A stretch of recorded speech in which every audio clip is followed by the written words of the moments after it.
What is the dry principle? The dry principle, which stands for don't repeat yourself, is a fundamental concept in software development and engineering. It emphasizes the importance of reducing redundancy in code and ensuring that each piece of knowledge or logic represent only once within a system. The goal of the dry principle is to improve code maintainability, readability, and reduce the risk of errors. Let's talk about the key aspects of dry principle. The first thing will be single source of truth. Let's just read everything. Oh no, yeah. The first thing that we'll talk about, which is the single source of truth. So each piece of knowledge or functionality should have a single ambiguous representation within a system. This means that if a particular logic or data is needed in multiple places, it should be defined once and referenced wherever needed. Number two, we have reduced redundancy. By eliminating duplicate code, the dry principle helps to keep the code base concise and clean. This makes the system easier to understand and maintain. Number three, enhance maintainability. When changes needed to be made, they can be done in a single place, reducing the chance of introducing bugs and inconsistencies. Let's talk about the benefits of the dry principle. One, as we did talk about, maintainability. It was the last thing in the key aspects. So it simplifies code updates and add fixes since changes are made in a single location rather than multiple places. And number two, readability. Improves code readability by reducing clutter and making it easier to follow the logic.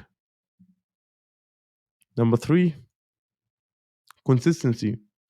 So ensure consistent behavior across the application since the same logic is not repeated in different ways. And number four is testability. So makes the code easier to test and debug as each piece of functionality is isolated and reusable. So let's take an example of that. We have this code is without dry principle. We have two functions, one function called calculate circle area, and it's calculate the circle area, and the one is calculate the fear volume, and this is um, the fear volume. And basically, we just have two functions that makes calculation of two different shapes. Um, and we need to find a way to create one function for to do that can do both because we don't want to duplicate ourselves because here you see that there are some sort of duplication here. So this example, the value of math.py